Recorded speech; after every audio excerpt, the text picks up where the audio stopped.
Buenos días, jóvenes. En esta oportunidad tengo nuevamente el placer de poder abordar una nueva temática con ustedes.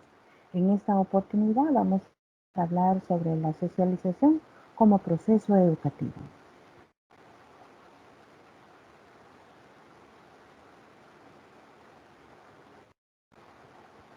Y nos vamos a remontar un poco sobre lo que es la socialización y el aprendizaje y sobre todo la naturaleza social de los niños. Desde que Aristóteles definió al hombre como un animal político, el hombre ha sido considerado por la mayoría de los autores de las corrientes filosóficas y sobre todo psicológicas como un ser social. El hombre necesita de la sociedad no solo para desarrollarse como hombre y como ser racional, sino también para poder vivir. La naturaleza social está siempre presente en las interacciones. No es necesario saber caminar o hablar.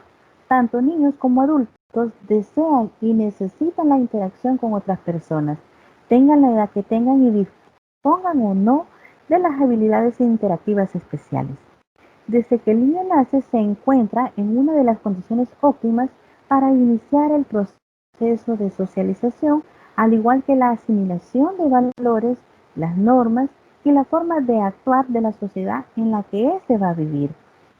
El niño está indefenso, por lo cual se requiere de la supervisión de las demás personas. Posee gran capacidad de aprendizaje, sí la posee porque cuando está pequeño es una esponjita y está adquiriendo el aprendizaje. Se siente atraído por los estímulos de origen social. Como ya hemos señalado, la ausencia o ajustes instintivos en nuestras relaciones con el entorno que nos rodea, esta nos va a exigir un periodo de aprendizaje que de igual manera pues nos va a capacitar para ello. Por otro lado, el desvalimiento infantil, especialmente por lo prolongado en la especie humana, explica también la importancia y la aptitud de este proceso de aprendizaje social que en realidad se extiende a lo largo de todo el ciclo vital que tenemos como seres humanos. Por esta razón es importante hablar que el hombre es la única especie cuya supervivencia depende enteramente del aprendizaje que sus miembros realizan de la cultura del grupo. Entonces estamos hablando de la socialización.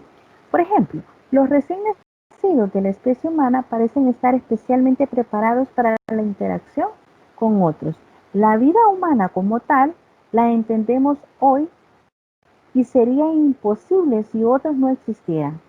Casos como la historia de Robinson Crusoe, el personaje de la famosa novela de Daniel Defoe, que sobrevive durante años en una isla antes de encontrar a Viernes, lo que viene a mostrar en la necesidad que tenemos los otros y la precariedad de la vida de un hombre solo.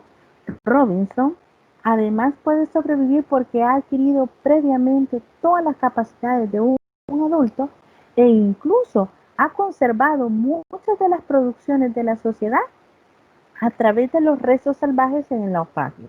En el caso del niño, el aislamiento tiene efectos más patéticos todavía, cuando en ocasiones por circunstancias de máxima adversidad se ha producido la supervivencia de un niño sin los cuidados humanos. La evolución o la evaluación psicológica va desarrollada sin contactos sociales. Entonces estamos hablando que ha sido dudosamente considerado como humano. Al menos no tiene muchas de las características que psicológicamente consideramos como descripciones de los seres humanos.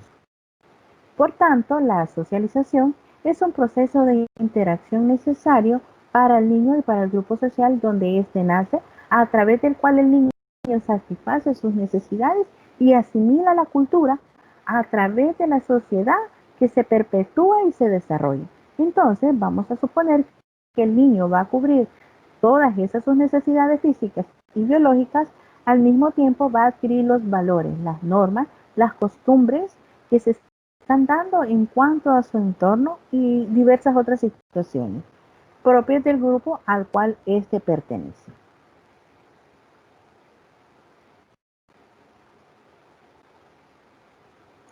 Como podemos ver a lo largo de la historia, la socialización y el aprendizaje, pues podemos ver que en los pueblos de la antigüedad el aprendizaje se realizaba de la forma más simple en el niño.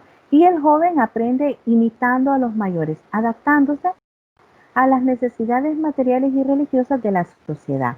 Los tres elementos de su naciente economía se basaban más que todo en la caza, la pesca y la ganadería y la agricultura. Se desarrollaban en atención a sus incipientes recursos instrumentales. Entonces, estamos entablando que habían ciertas limitaciones naturales en la lucha con los animales del entorno, los diferentes ritos e ideas religiosas que hacen que un joven se sienta orgulloso de pertenecer a una sociedad o a una sociedad fortalecida con la magia que en ese momento le representaba lo que era un tótem. Entonces estamos hablando de patrones culturales. En la Edad Media, como sabemos, la sociedad aparece artificialmente dividida en comportamientos. Las clases sociales, estas están constituidas por la nobleza, el clero y el pueblo. Tienen distintas directrices en su formación. Sin embargo, dos hechos importantes nacen en la Edad Media en cuanto al aprendizaje. Vemos que el nivel superior aparece en las universidades. En el nivel inferior nacen los gremios donde se formaban de manera eminentemente práctica los artesanos, los lugares de formación.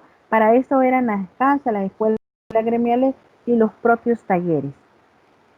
Y así sucesivamente empezamos a ver cómo el ser humano se ha venido desarrollando, cómo se ha venido desenvolviendo en diferentes situaciones o elementos que se le han ido presentando. Entonces hablamos de la interacción social y el aprendizaje que tienen diferentes concepciones en cuanto al proceso de la socialización en sí.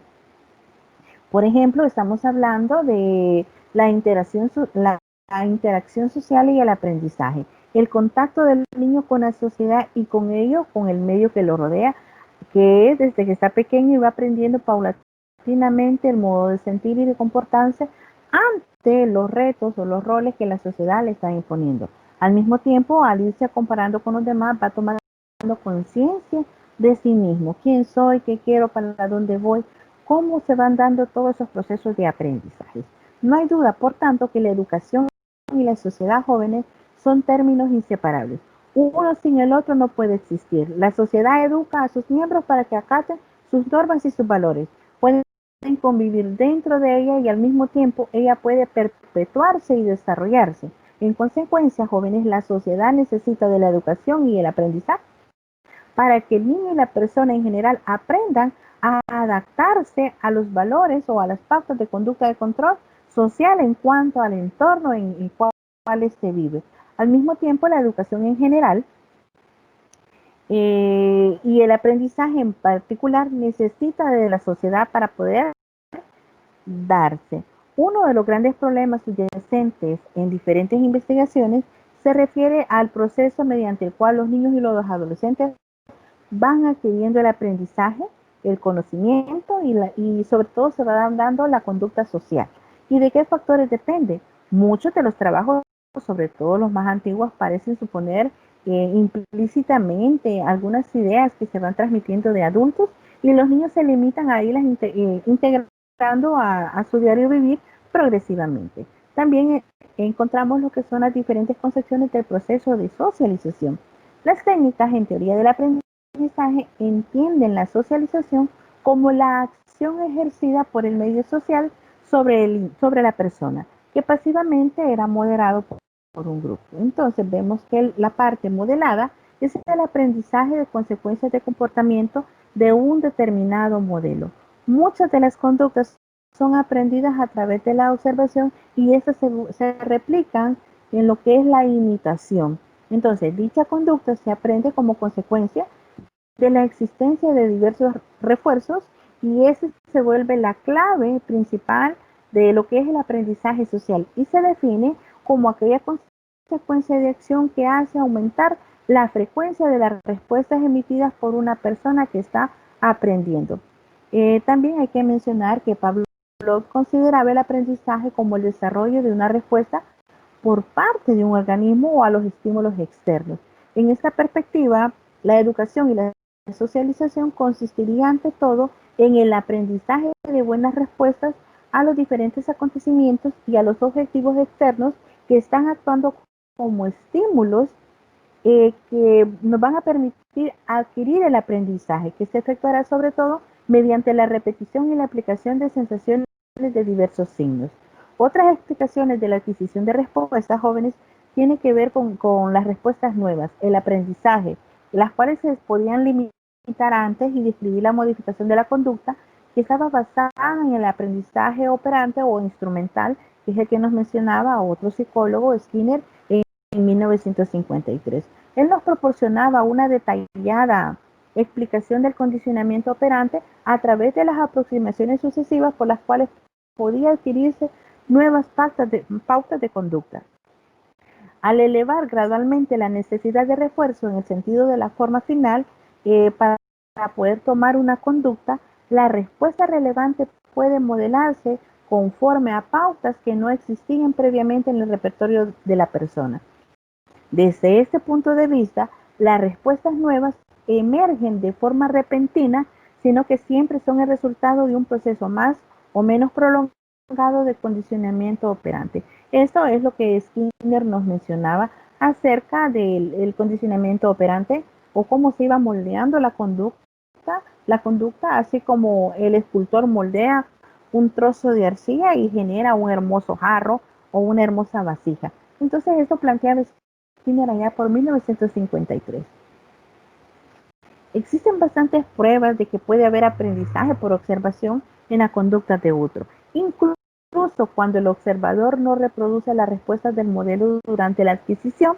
Entonces es por ello que no recibe refuerzo, y eso pues nos lo plantea otro autor, Bandura, en 1962.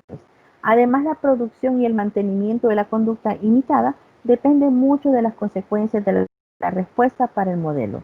Por lo tanto, jóvenes, la parte intermedia del refuerzo vicario, por el cual se va modificando la conducta de un observador, en virtud del esfuerzo administrativo de la parte del modelado.